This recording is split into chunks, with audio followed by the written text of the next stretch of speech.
జ్యోతిష బాలశిక్ష ఫలదీపిక 14వ అధ్యాయం. ఇక్కడ రోగ నిర్ణయం 1వ ఎపిసోడ్ ఇప్పుడు మనం చేస్తున్నాం.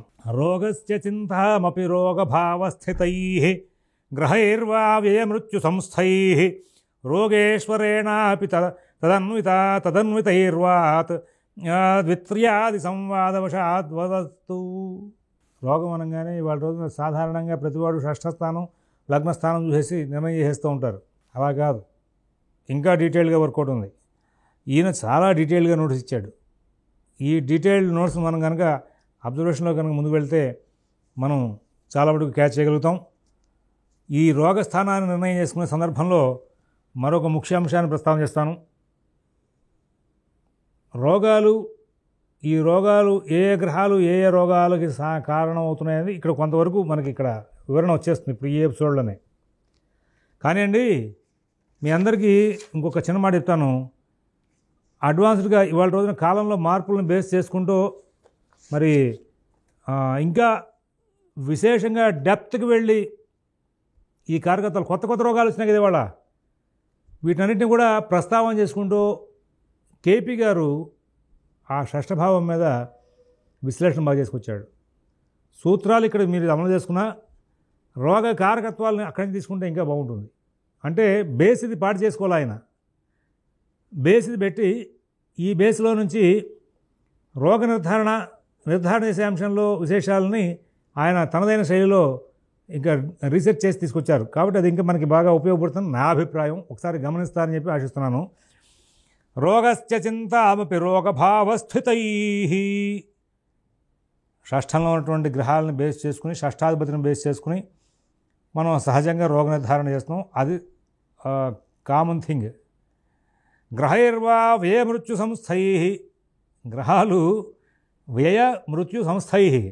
వ్యయం అంటే ఏమిటి? 12వ స్థానం, లగ్నాతు 12వ స్థానం. మృత్యు సంస్థ అంటే అష్టమ స్థానం, అష్టమం ఆయుర్దాయ స్థానం. ఇక్కడ అష్టమం ఆయుర్దాయ స్థానం మృత్యుస్థానం అని చెప్పించాడు. ఇది ఎంతవరకు మనం పరిధిలో తీసుకోవాలి అంటే అష్టమ స్థానాన్ని అష్టమం హ్యాయుస్థానం అష్టమాదష్టమం తయోరపి వ్యయస్థానం మార్గస్థానం ఉచితే అని చెప్పేసి పరాశరులు వారు వచ్చారు. ఈ యొక్క పాయింట్లో నేను దాన్ని పూర్తి స్థాయిలో ఏకీభవించలేకపోతున్నా. కానీ అన్ని గ్రంథాల్లో కూడా ఆయుర్దాయ స్థానాన్ని మృత్యుస్థానం కిందే మరి సంబోధన చేస్తూ వెళ్ళారు. ఒక గ్రంథకర్త కాదు, చాలామంది గ్రంథకర్తలు అదే పాయింట్లో తీసుకెళ్లారు. మళ్ళీ మీకు డౌట్ వస్తుందామని ఇక్కడ దీని మీద విచారణ చేసుకొస్తున్నాను. బహుగ్రంథాల్లో అష్టమ స్థానాన్ని మళ్ళీ మృత్యుస్థానంగాను సంబోధించారు. అంటే ఆయుర్దాయ స్థానం బలహీనైతే మృత్యువేగా, అందువలన అట్లా డిసైడ్ చేసి ఉండొచ్చు అనేటువంటి కూడా మనం తీసుకురావాలి. అందువల్ల అంటే మృత్యుస్థానం కింద సంబోధన చేసినప్పుడు యాక్చువల్లీ అష్టమం కారకత్వాలు వచ్చేసరికి నిఘంటువులు చదివితే కానీ మీకు కారకత్వాలు తెలియజాం కదా. అష్టమం నిధనం రంధ్రం మృతిర్నా షష్ఠనిధనం అని చెప్పేసి అక్కడ మృతిగా అంటే చెప్పాడు. కానీ అష్టమం హ్యాయుస్థానం అష్టమాదష్టమం తయోరపి వ్యయస్థానం మార్గస్థానం ఉచితే అని చెప్పేమో పరాశరులు వారి జాతకంలో చెప్పారు. నిఘంటువుల్లో అష్టమ స్థానాన్ని మరి దానికి ఆ ఏర్పాటు చెప్పుకుని వచ్చాడు. ఇక్కడ బ్యాలెన్స్ అవ్వక కొంచెం కన్ఫ్యూజన్ స్టేట్ అనేది స్టార్ట్ అవుతుంది. అయినప్పటికీ కూడా మీ అందరికీ కూడా చెప్పేది ఏంటంటే ఈ అష్టమ స్థానాన్ని మృత్యుస్థానం కిందే మనం డీల్ చేసుకుంటూ ముందుకు వెళ్ళాల్సిన పరిస్థితి. ఎందుకంటే అక్కడ సహజమైనటువంటి నిఘంటువుల్లో అష్టమ స్థానానికి అమడిపోయాడు. కాబట్టి మనకి మన కారకత్వాలు వెంటనే గుర్తున్నామని నేను చెప్పేది. నా పంచాంగంలో కప్పం ద్వారా గంటల పంచాంగం కప్పుకొని సుబ్రహ్మ సమాజం చెప్పి రిలీజ్ అవుతుందని చెప్పేసి నా పంచాంగం అందరూ వాడర్లేండి. ఎందుకంటే ఇందులో యథార్థవాదిలో అభివృద్ధి అన్ని రాళ్ళు చక్కగా విసురుతూ ఉంటాయి. ఏ పాయింట్ కామెంట్ తేడాలు ఉన్నాయి. కారకత్వాలు ఎందుకు రాసుకుంటూ వచ్చినప్పుడు నేను ఇందులో కాలామృతంలో కారకత్వాలు రాసుకొచ్చాను. ఈయన కూడా కారకత్వాల్లో కూడా మరణాన్ని ఆయుష్ని రెండింటిని కూడా అష్టమ స్థానానికి ముడిపెట్టి చెప్పుకుంటూ వచ్చాడు. అందువల్ల మృతి స్థానంగా భావన చేసినప్పుడు అక్కడ అష్టమ స్థానాన్ని తీసుకోవడం అనేది సహజమైనటువంటి ప్యాటర్న్ వచ్చేసింది నిఘంటువుల్లో ఉన్న మాటను బేస్ చేసుకుని. కాబట్టి ఇక్కడ షష్ఠాధిపత్య గ్రహం, షష్ఠరాశి ఎందుకు గ్రహం, అష్టమంలో ఉన్న గ్రహం, అలాగే వ్యయంలో ఉన్న గ్రహం రోగేశ్వరాణం అపి తదన్వితైర్వా. అష్టమాధిపతితో ఉన్నటువంటి అన్వితం కలవడం, వాళ్ళు ఎవరైతే కలిసినారో ఈ గ్రహాల విచారణలో 2 లేక 3 యోగాలు పడతాయి కదా కొన్ని జాతకాల్లో అష్టమంలో గ్రహాలు ఉంటాయి, కొన్ని జాతకాల్లో షష్ఠాల్లో గ్రహాలు ఉంటాయి, కొన్ని జాతకాలు షష్ఠాధిపతితో గ్రహాలు కలిసి ఉంటాయి, కొంతమందికి వ్యయంలో గ్రహాలు ఉంటాయి. వీటన్నిటిని కూడా తీసుకోమన్నాడు. 2-3 యోగాలు వచ్చినప్పుడు ఆ వాటిల్లో ఆ గ్రహయోగ సంబంధాన్ని చూసుకొచ్చి ద్వితీయాది 2-3 యోగాలు ఉంటాయి రా అబ్బాయి. ఏమిటి యోగాలు?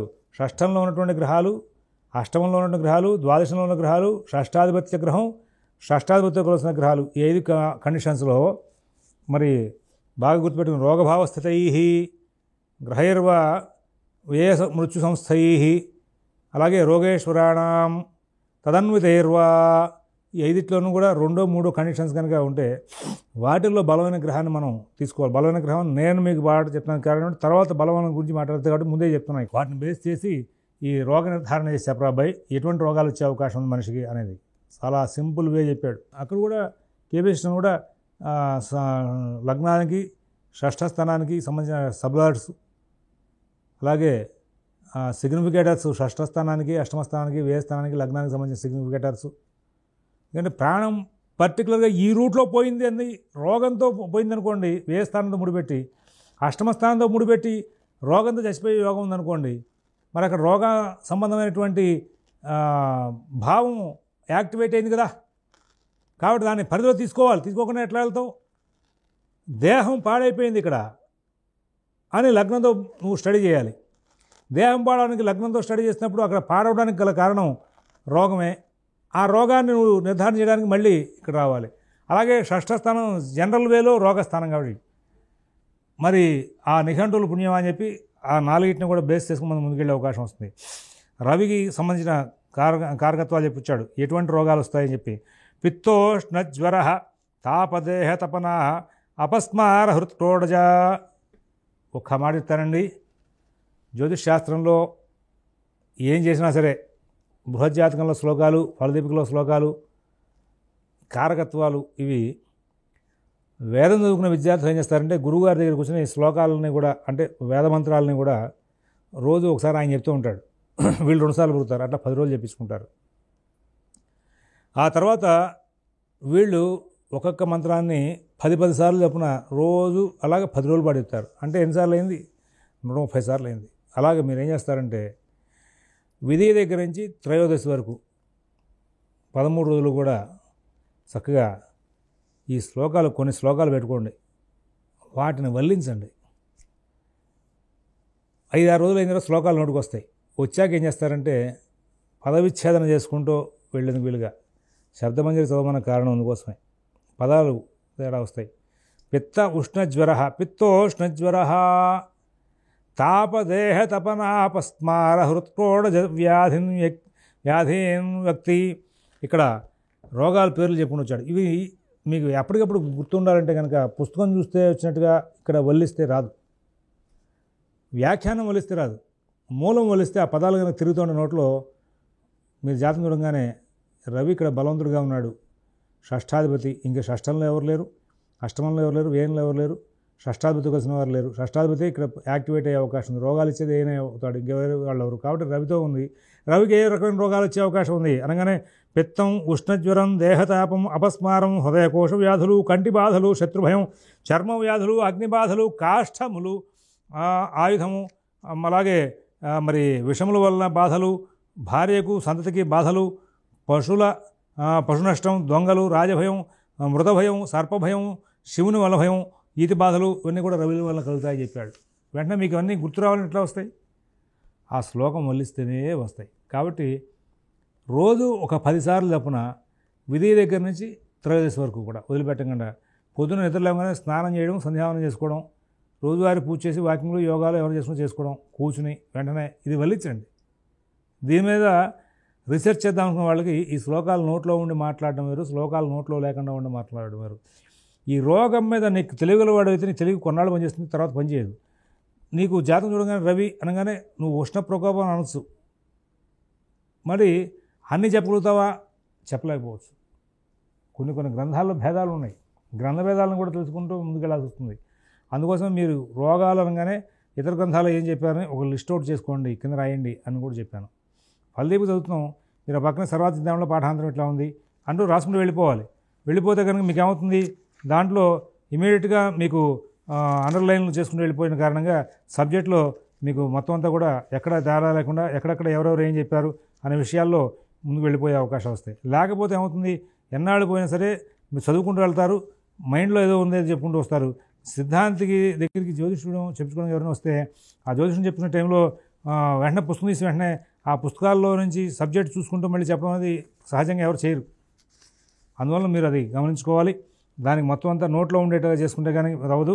చంద్రుడి వలన అతినిద్ర, బద్ధకం, శ్లేష్మం, అతిసారం, వ్రణములు, శీతజ్వరం, కొమ్ములు గల జంతువులతో పీడ, జలచర జంతువుల పీడ, అగ్నిమాంద్యం, అరుచి, స్త్రీ మూలక వ్యాధి, కామెరులు, రక్తదోషం, వికారం, జలగండం, బాలగ్రహ పీడ, దుర్గాదేవి వలన కలిగేటువంటి కీడు అంటే ఎవరైనా దుర్గా సంబంధమైనటువంటి ప్రయోగాలు చేసి ఉండొచ్చని, కిన్నరులు, యముడు, సర్పాల వల్ల భీతి, యక్షిణీ పీడ, ఇవన్నీ కూడా చంద్రుడి వలన వస్తాయి. అంటే అవి ఏదైనా చేతబడి సంబంధమైనటువంటివి అట్లాంటివి ఏదైనా ఉన్నాయా, ప్రయోగాలు ఉన్నాయా అన్నప్పుడు ఏ ప్రయోగం ఉంటుంది చెప్పడానికి కూడా ఒకడు యమ సంబంధమైన మంత్రాలతో, కిన్నర సంబంధమైన మంత్రాలతో, దుర్గా సంబంధమైన మంత్రాలతో నీకు ఏదో చేతబడి చేశారు రా అబ్బాయి అని చెప్పడానికి ఆ చంద్రుడిని మనం తీసుకుని చెప్పుకోవాల్సి వస్తుంది. కుజుడు యొక్క రోగాలు చెప్తూ ప్రతికూల విషయాలు, అతిదాహం, అతిపిత్త జ్వరం, మళ్ళీ అగ్నిభయం, ధాతువులకు సంబంధించినటువంటి శ్లోకాలు సంజ్ఞా ప్రకరణలో ఉన్నాయి. ఏ ధాతువులు ఏ గ్రహాలని వాటిని కూడా కూలంకషంగా పరిశీలిస్తే మూలం, రోగానికి మూలాన్ని తెలుసుకునేందుకు వీలైనటువంటి విధానాలు మనకు తెలుస్తూ ఉంటాయన్నమాట. అలాగే విషబాధలు, ఆయుధ భయం, కుష్ఠరోగం, శరీర సంబంధ వ్యాధులు అంటే తరచుగా గాయాలు అవుతున్నాయి, ఏదో పనిముట్లు వాడితో గాయాలు చేసుకున్నాడు, వేళ్ళు కట్టయిపోయినాయి, కాళ్ళు కట్టిపోయినాయి, కుజుడితో ఇబ్బంది ఉందన్నమాట. అపస్మారం, శరీరాంతర్గత బాధలు, ఎముకల సంబంధ బాధలు చెప్పుకుంటుచ్చాడు. మరి భౌమస్య మజ్జాచ వసా గురోస్సు శుక్లం భృగోస్వ కృషి మందమస్య చంద్రస్య రక్తం దినపశ్య చాస్తి సమాయుష్యనేర్ధాతువశాదుపాధి అని చెప్పి సర్వార్థ చింతామణిలో చెప్తాడు. ఆ శ్లోకం వెంటనే ఇమీడియట్గా రావాలి అంటే శ్లోకం నోట్లో ఉంటే వస్తుంది. ఇప్పుడు నాకు రాలా, అలాగే రావాలి అంటే కనుక వల్లించాలండి, వల్లించకుండా అవ్వదు. సోదరుల కలహం, సంతతి మూలంగా విరోధాలు, మిత్ర విరోధాలు, దుష్టశక్తుల బాధలు, గాంధర్వుల భయం, భయంకర పిశాచ బాధలు, చర్మరోగ సంబంధాలు. మరి ఈ చర్మరోగానికి సంబంధించి నేను కుజుడితో పెట్టాడు. అసలు కుజుడు అనారోగ్యకారకుడు. ప్రతిదానికి సహజంగా ఏం చేస్తారంటే మీరు గమనించుకోండి, సిద్ధాంతం దగ్గరికి వెళ్తే జాతకం తీసుకెళ్ళంగానే ఆరోగ్యం బాధ అంటే సహజంగా సూర్యుడికి సంబంధించి శాంతో, సుబ్రహ్మణ్యం సంబంధించిన శాంతో చెప్పేస్తూ ఉంటారు. రోగ మూలం ఏ గ్రహంతో వస్తుంది అని చెప్పి సూక్ష్మంగా పరిశీలన చేస్తే వస్తుంది. చాలా తేలిక చెప్పచ్చు, ఏమీ లేదు ఇక్కడ. మీకు ఇన్ని గ్రంథాల్లో ఇంత విషయం వచ్చాక మీకు కూలంకషంగా లాస్ట్ టైం ఒక మాట చెప్పా. చాలా సరళమైనటువంటి సింప్లిఫికేషన్ మొత్తం అంతా తీసుకుంటూ వస్తే చివరికి ఒక చోటుకు వస్తాం అన్ని భావాల మీద పాయింట్అవుట్ చేయడానికి. ఆ సూక్ష్మ బుద్ధిని ప్రదర్శిస్తే అయిపోతుంది. ఆ ప్రదర్శించే రోగానికి కారణమైనటువంటి గ్రహాన్ని తీసుకొచ్చి దానికి తగ్గ శాంతి చేస్తే ఇంకా చాలా బాగుంటుంది కదా, విన్నవాడు కూడా ఆనందించే అవకాశం వస్తుంది కదా, అది చేయాల్సిన పని. తర్వాత భయం, భయంకర పిశాచ బాధలు, చర్మ సంబంధ రోగాలు, ఊపిరితిత్తుల రోగం, గొంతు ముక్కు రోగాలు, దంతాలు, నాలుక, చెవి అంటే ఈఎన్టీ సంబంధించినటువంటివన్నీ కూడా అంటే మొహంలో ఉన్నటువంటి దంతాలకు కూడా కుజుడే కారుకున్నాడు. అసలు సహజంగా రోగకారు కూడా ఆయనే. గొంతు ముక్కు రోగాలకి ఆయనే, నాలుక చెవికి సంబంధించిన రోగాలు ఆయనే. ఆ కుజుడే స్పెసిఫిక్గా వాటి మీద చూపించే అవకాశం ఉంది. తర్వాత బుధుడితో శిరోవ్యాధి, కంఠస్వర వ్యాధులు, కంటి వ్యాధులు, కంఠనాసిక సంబంధ వ్యాధులు. వైద్యులు ఏం చెప్తారంటే ఇప్పుడు చెప్పినటువంటి కంఠ, కటి, కంఠన్యాసిక సంబంధాలు, వెనకాల కుజుడు చెప్పినటువంటి గొంతు ముక్కు, దంతాలు, నాలుక, చెవి ఇవన్నీ ఉన్నాయే, ఇవన్నీ కూడా జీర్ణ సంబంధమైనటువంటి లోపం మూలంగా వస్తున్నటువంటి రోగాలని చెప్పి సింపుల్గా వైద్యులు లేపేస్తారు. అక్కడ జ్యోతిషంలో ఆ గ్రహమా ఈ గ్రహమా అని చెప్పి మనం పీకేసుకుంటున్నాం. వాడి దగ్గరికి వెళ్తే ఏ హక్కు లేదయా, వాడికి ఒక్కసారి డొక్కశుద్ధి అయిపోతే ఆరోగ్యాలు క్లియర్ అవుతాయి అంటాడు. ఓ ఆముదం పోయినట్టు మన వాళ్ళు మానేశారు, రోగాలు పెరుగుతున్నాయి తర్వాత విషయం. అలాగా మొత్తం ఆ సంబంధమైన రోగాలంటే కూడా ఉదర సంబంధమైన బాధతో వస్తుంది అని చెప్పేసి తీసుకొస్తారనమాట. ఈయన చెప్పిన కంఠస్వర వ్యాధులు, కంటి వ్యాధులు, శిరో వ్యాధులు ఇవన్నీ కూడా మీరు కళ్ళ టెస్టింగ్ వెళ్ళండి.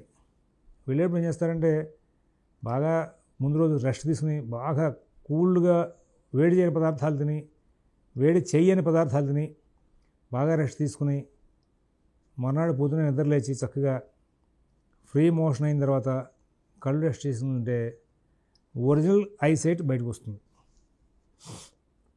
ముందు రోజు బాగా వేడి చేసే పదార్థాలు తిని సరిగా నిద్రపోక మార్నింగ్ అవర్స్లో మోషన్ సరిగా వెళ్ళక మీరు ఐసైట్కి వెళ్ళండి. వెంటనే ఆ మర్నాడే వెళ్ళండి. ఐసైట్ పర్ఫెక్ట్గా రాదు. ఇది 100% 100% ఒప్పు తీరాల్సిన అంశం. మోషన్ అవ్వకముందు బీపీ చూడండి, మోషన్ అయిన తర్వాత బీపీ చూడండి, ఎంత తేడా ఉంటుందో. అంటే ఈ జీర్ణ సంబంధమైన విషయానికి ఆయుర్వేదం వాళ్ళు చెప్పే సూత్రం అది. పూర్వం వైద్యం జ్యోతిషం రెండు కూడా ఒకళ్ళే చేస్తూ ఉండేవాళ్ళు. ఇది ఒక ప్యాటర్న్ పల్లెటూళ్ళలో ఎక్కువగా ఉండేది. నేను కావాలని ఆయుర్వేదం వాళ్ళ దగ్గర, అంతేకాకుండా వివిధమైనటువంటి డాక్టర్ల దగ్గర, మాకు పూర్వం నూరి శ్రీనివాస శాస్త్రి గారు ఉండేవాళ్ళు, నూరి లక్ష్మీకాంత్ శాస్త్రి గారు అబ్బాయి. ఆయన తరచుగా వెళ్ళినప్పుడు రోగాలు రావడానికి కారణాల మీద ఎక్కువ డిస్కషన్స్ చేస్తూ ఉండేవాళ్ళు. మంత్రి సత్యనారాయణ గారు చెప్పేటువంటి సిస్టమ్ A to Z కంప్లీట్గా ఆయన చెప్పేవాళ్ళు. సరే, ఆ రోజుల్లో ఫాలోవర్స్ తక్కువ కాబట్టి ఆ పేరు బయట రాలేదు. ఇప్పుడు దానికే గొప్ప కీర్తి వచ్చి ఇటు నుంచి బాగా ప్రచారంలో ప్రకృతి వైద్యం వచ్చింది. ఆయన కూడా డాక్టర్ అయినప్పుడు కూడా మందులు అనుకునేవాడు కాదు. మందు లేకుండా మూలం కోసేయాలనేవాడు. రోగానికి సంబంధించిన మూలం కోసేయాలి అంటూ. దానికి ఏమిటి అంటే ఆహార విధానాల్లో మార్పు తీసుకురావాలని. అలాగే జీర్ణం మీద ఎక్కువగా అందరూ కూడా ఎక్కువ చెప్తూ ఉండేవాళ్ళు. నేను అందుకోసం కావాలని ఆయుర్వేదం, మా తాతగారు తమ్ముడు నరసింహమూర్తి గారిని చెప్పేసి కామార్పుకోట దగ్గర ఎడవల్లో టీచర్గా పనిచేస్తుండేవాళ్ళు. ఆయన వణుకూరు డాక్టర్ల దగ్గర సుమారుగా 10-15 సంవత్సరాల పాటు వైద్యం మొత్తం నేర్చుకున్నారు ఆయన. ఆయుర్వేదం అంతా కూడా చాలా గొప్పదైనటువంటి వైద్య శాస్త్రంలో రీసెర్చ్ హోల్డరు. వాళ్ళ అబ్బాయి కూడా ప్రస్తుతం ఆయుర్వేదం డాక్టర్గా ఉన్నారు ఆయన. మా తాతగారు కూడా వచ్చినప్పుడు ఆయుర్వేదం ముడిపెట్టి గ్రహాలు, ఆయుర్వేదం, తర్వాత దోషాలు, శిశు జన్మ, రజస్లా శాంతులు, ఇవన్నీ ఎందుకు చెప్పారని ఆయన కూడా బాగా ఎక్కువ డిస్కస్ చేస్తూ ఉండేవాళ్ళు ఈ సబ్జెక్ట్ మీద. నాతో కొంచెం ర్యాప్ ఎక్కువ ఆ కారణం చేత. కాబట్టి ఇక్కడ ఏంటంటే మొత్తానికి కూడా ఇవన్నీ కూడా ఆ జఠర సంబంధం, ఉదర సంబంధమైనటువంటి రోగానికి ఆయుర్వేదం వాళ్ళు వీటికన్నింటి కూడా కారణం అని చెప్పి అక్కడి నుంచే బేస్ అక్కడ రోగ సంబంధమైనటువంటి క్లియరెన్స్ కోసం చెప్పి స్టార్ట్ చేసుకుంటూ వస్తారన్నమాట. అలాగే వాత, పిత్త, కఫ సంబంధమైన రోగాలు అంటే ఉన్నవే మూడు కూడా సంబంధం బుధుడైపోయాడు. కాబట్టి ప్రతి రోగానికి బుధుడు గారకుడు అయిపోతున్నాడు ఇక్కడ. రక్తహీనత, చెడు కళలు, శరీరమందు శూలలు, అలాగే అగ్ని ప్రమాదాలు, బంధనం. ఈ అగ్ని ప్రమాదాల సరికి మీరందరూ కూడా కుజుడి దగ్గరికి వెళ్తారు. కానీ మంత్రేశ్వరుడు మాత్రం బుధుడి దగ్గరికి వెళ్ళాడు. గ్రంథానికి భేదం ఉంది. వేరే గ్రంథాలు ఇతరమైన మాటలు ఉన్నాయి, వాటిని కూడా మనం సంబంధంగా తీసుకొద్దాం. ఆ ఇతర గ్రంథాలతో ఉన్నటువంటి పోలికలు చేస్తూ పాఠం మాత్రమే బృహజ్జాతకంలో చెప్తా, ఇంకెందులో చెప్పను.